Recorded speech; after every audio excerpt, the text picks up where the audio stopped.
The following program is a special presentation of the Big Ten Network, produced in association with Michigan State University.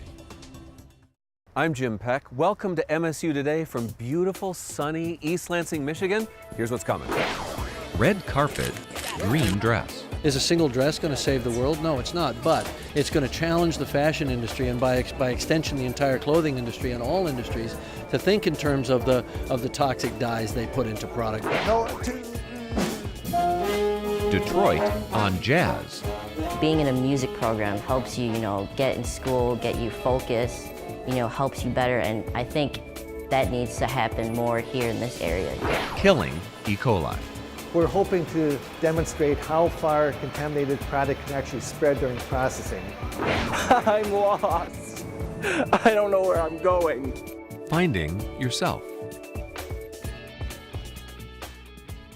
If you're in the film program here at MSU, you could make it to the Oscars. If you're in the design program, well, maybe your dress will get to go. I love LA and it's my first time here, so I'm really enjoying it. Right now we are at Deb Scott's studio. We're waiting to see Susie in the dress, and we're going to be doing a fitting with her and seeing what needs to be fixed and everything before the unveiling. I actually have not seen the actual dress yet. I've heard about it, heard what it looks like, and things that have been altered on it, and about the fabric and everything. So right now this is my first time seeing it, so I'm really excited. They were all presented to me, and I didn't actually know if it was drawn by a woman or a man, and I sort of went through them in different iterations and took the ones out that I liked, and it ended up with Jillian. I think the color of it, there's a simplicity to it, yet there's a edgy sexuality to it as well. Her use of fabrics and the way it flows. Jillian, what do you think? Why don't you tell us what you I love it. I think it looks great. I love the fabric. It's really pretty. I like the choice of doing the empire too. I think it definitely suits you, so I think it looks great. I like it. I'm very excited about it. Okay. This is so weird. Right now we're just leaving the hotel. We're about to head up to Muse Elementary School for a VIP tour with Susie, and we're going to see the school, see what they do there, and learn a little bit more about it. So you like this? Can you get used to riding in a town car? Definitely. I like it. I don't mind being driven around. Have you had fun? Yeah, I'm definitely having a blast. It's been very busy. So this is our muse, this is our utopia for children.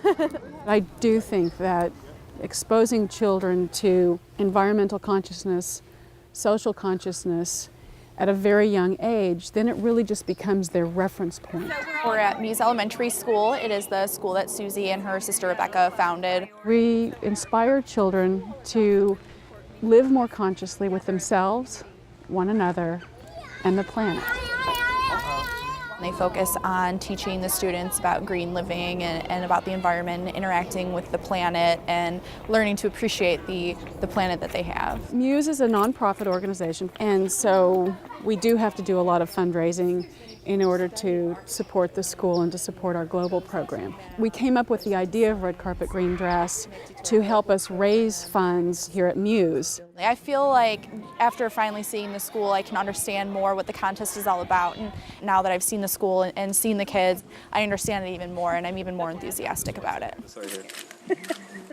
Yes, it's a beautiful dress. Yeah. And it's much bigger than just a beautiful dress. Yes. Ultimately, it's not about fashion. It's not about sustainable fabrics. It's not about sustainable clothing. It's about understanding the foundation of our planet's natural systems. Oh yeah. And that's the most important thing. And I mean, if we're going to be here on this earth and living harmoniously with it in the next 50 years, we need to think about those things now. Luckily, we're starting to talk more about sustainable fashion because we only used to touch on it a little bit, but because of the contest and everything, it's becoming a lot bigger of a deal. It's about creating awareness around sustainable clothing and creating awareness around educating children in a transformational way. Sustainable design is using renewable resources, and you use them in your design.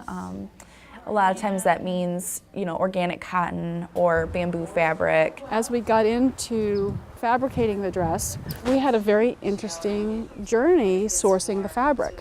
Designing a red carpet look out of, bamboo fabric, for instance, fabrics like that, it does have to go through a lot of chemical processes in order to make it a soft, nice fabric, and then it isn't so eco-friendly. So there's sort of a fine line that you have to cross. And now I'm on a mission out of this little idea to really try to make a change in the way we look at creating fabrics and dyeing fabrics, and not just for fancy dresses, but for the clothes that we wear every day.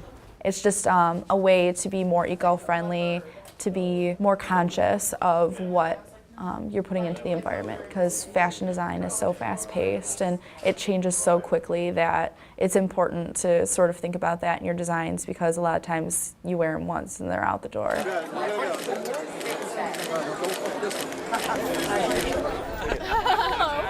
Did you see her grab that on the hand? Yeah, I know. Oh, man. This is our that crew sucker. from Michigan State. Is a single dress going to save the world? No, it's not. But it's going to challenge the fashion industry, and by extension the entire clothing industry and all industries, to think in terms of the toxic dyes they put into products, to think in terms of where the fabrics come from, to think in terms of the slave labor, the child labor that's used to produce those fabrics, all of those things. I think it's awesome. I wore a dress made out of bamboo one time, and I really liked it, and I'd love to explore the eco-fashion world more. The first thing you have to have is a sense of outrage that this is happening and not enough is being done. And then that has to trigger action, not a sense of being overwhelmed. People need to feel empowered that on an individual basis they can make a difference. Well, I think it's important to give people an alternative, to give them a sense that there are choices that you can make, and that some of these choices can be sustainable. And it's just inspiring young designers and people who are going to be coming into the industry to be sustainable in their garments. We just have to live differently. Well said. I just went on a rant.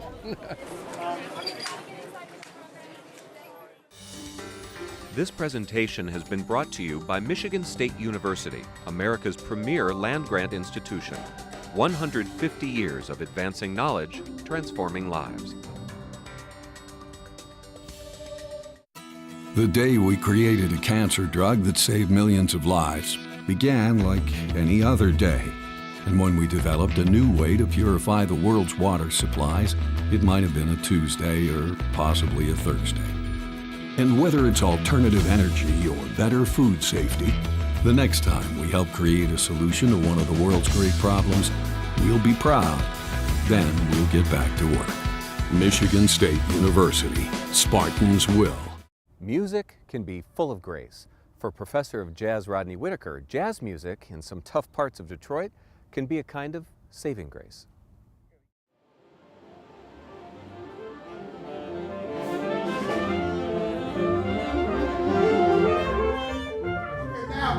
Now the only other scale that you need to know to be able to really do that is the F blues scale. He's a professor.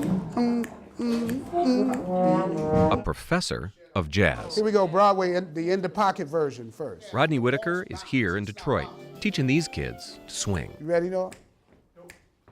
Noah, Noah, two, Noah, two.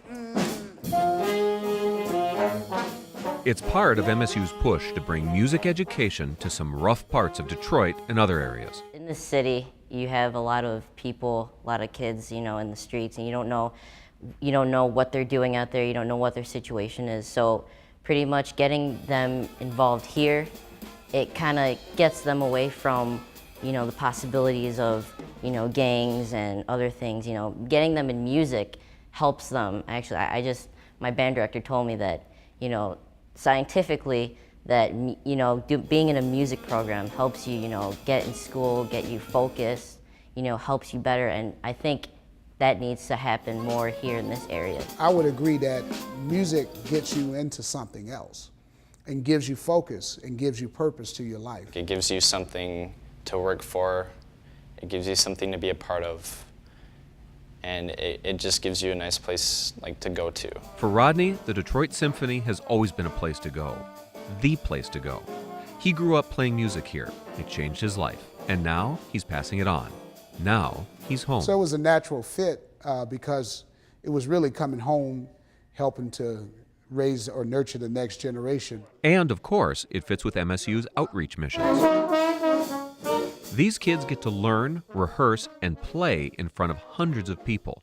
It makes a difference. You're setting an example of yourself. You're showing what you have musically, and you can share that with others in the band. And it's a good experience. I recommend if you want to go further in your music, you know, this is the place to go. Something about Detroit, just being involved in the CJO, Civic Jazz Orchestra, just, it's a great feeling. There is something about Detroit.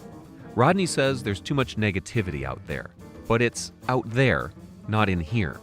In here, it's about good news. The music is probably the best news that we typically promote in a positive. And I think that the music has always been uplifting. And I think it's sort of a travesty in a way that we live in a time where, especially a city like Detroit that has produced so many incredible musicians, we're in a time where they're trying to dismantle the music programs and art programs in the city of Detroit. And it doesn't make any sense when given the fact, can you imagine if you were a student in Paris and they decided they were going to take art out of the schools, what kind of uproar would happen? And I think that music is a vehicle for expression, but it also is about liberation, you know, and healing. And the power of it is that musicians, their healing begins with healing themselves. For these kids, it's a chance to learn and grow with the help of one of the best in Rodney. Watch the tempo too. We're rushing a little bit. 1, lay back. 1, 2, up, 2, 3. It's kind of surreal actually, because I've heard a lot about Rodney, Professor Whitaker, and just, I don't know, something about working with a guy of that magnitude, somebody that important, just, I don't know, it's just amazing. Like, not everyone gets to do that every day. He's funny, you know. After probably rehearsing his song, you know, he'll have a story time, you know. He's like, oh yeah, you know, yeah, I used to work with this cat, you know.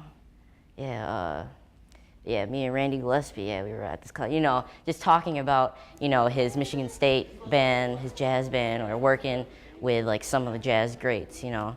And it's pretty funny, and it's pretty cool knowing a guy like that. When you encountered other musicians, you know, the elder statesmen, so to speak, or the veterans, they were always so positive, especially at the time I grew up in, talking early 80s, when you saw a young guy trying to play jazz, they embrace you immediately, and you are immediately a part of a fraternity. And jazz is all about passing it on, moving it forward, making it swing. Go from the top again. And the music is about hope. Rodney says you gotta be aware of the hope. Sometimes you could be so bombarded by negativity that you can't see it. And so I think it's also the job of education, whether it's, you know, K through 12 or college education, to teach, to give folks hope. You know, education is hope.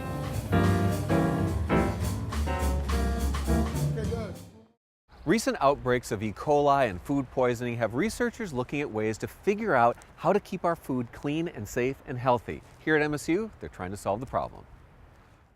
The overall goal of this study is to track the contamination of E. coli 015787 during processing of leafy greens.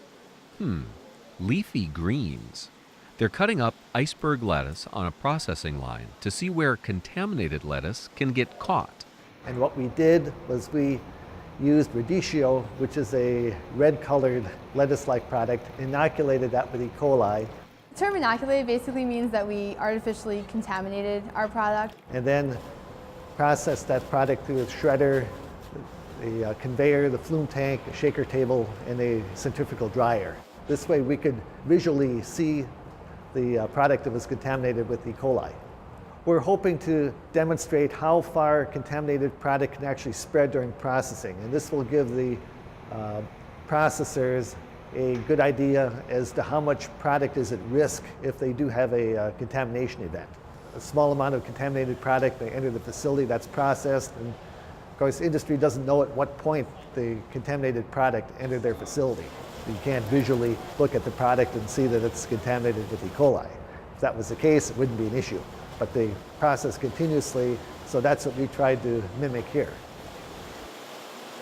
MSU is the only university that has a processing line like this, and Dr. Reiser needs all the help he can get. We had a team of at least 10 or 12 students involved in this project over a period of about 15 to 18 hours, so it was a long day. It was a tedious process, an incredibly tedious process. I was in charge of organizing all of the volunteers that were going to help us with it, and then I also was the person who contaminated or inoculated the radicchio lettuce. So we followed the 20 pounds radicchio with 2,000 pounds of iceberg lettuce, and then proceeded to track the radicchio through the entire system, through the shredder, the conveyor belt, the flume tank, the shaker table, the dryer. And then at the end we ended up with about 50-pound bags of shredded iceberg lettuce that also contained small shreds of radicchio. So that's what we had to sort through.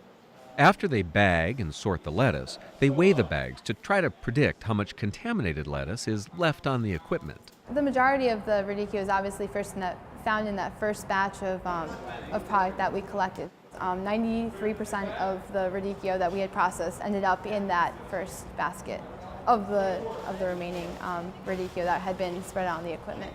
And there was a small amount that was left over on the shredder and on the conveyor belt. That's where all those really tiny little pieces of radicchio, which would be the main cause of concern for the industry. If you have just one of those tiny little pieces with 1 million bacteria per gram on there, you've got a serious problem.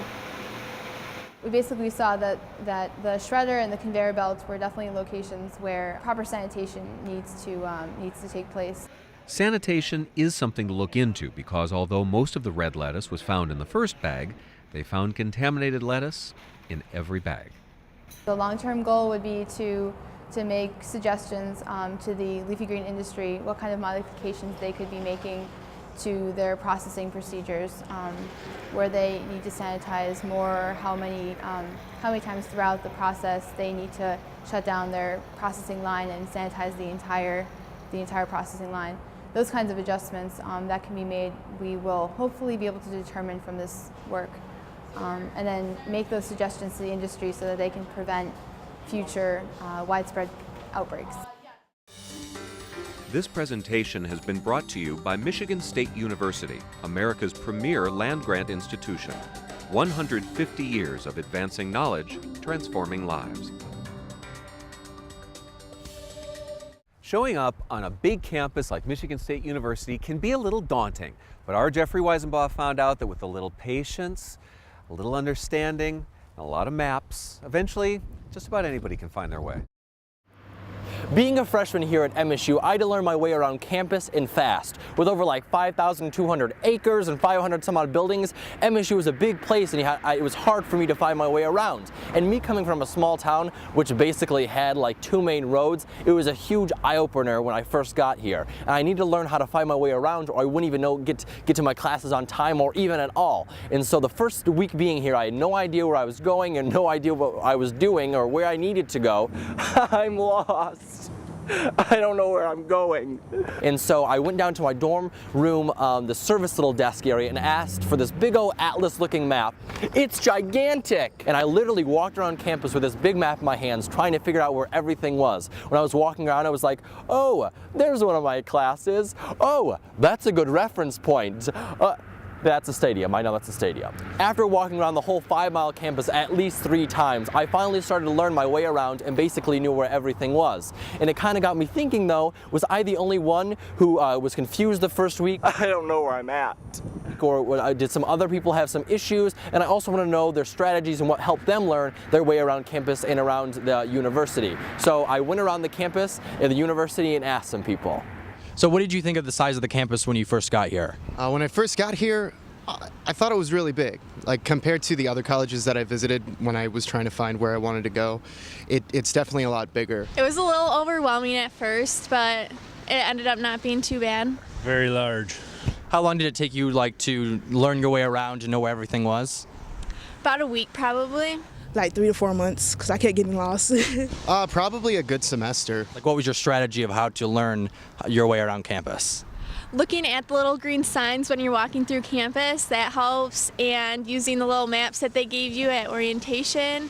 But other than that, just memorizing where things are. Like if I had a class in one building, I try to look around to see what other classes like I might have in the other buildings. I had to memorize the bus routes. I think that was the biggest thing, and then knowing all the shortcuts and like at night the safety of where to go and where not to go. And what do you think is the nicest looking place on campus? Best place is the Arboretum. I love to just walk through campus sometimes, and I love to go around the library, the main library, and like the bell tower and the music college. I was a part of that for 3 years, and just how old-fashioned it looks, I love it. I enjoy the walk to Wells because the red cedar's right there, and it's pretty nice watching the ducks and whatnot.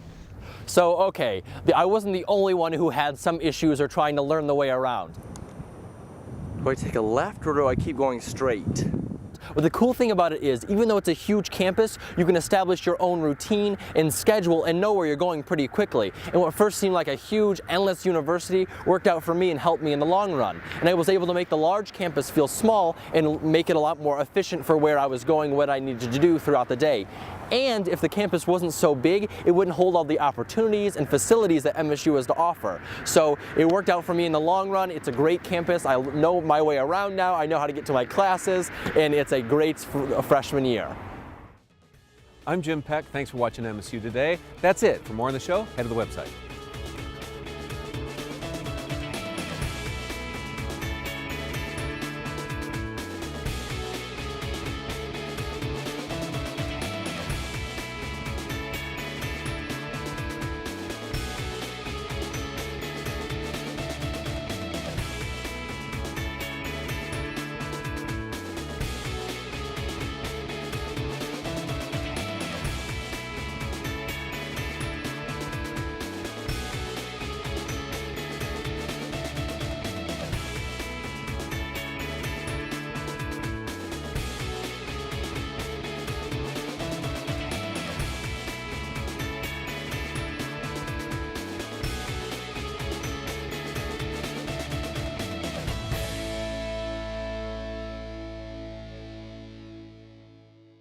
The preceding program was produced by Michigan State University in association with the Big Ten Network.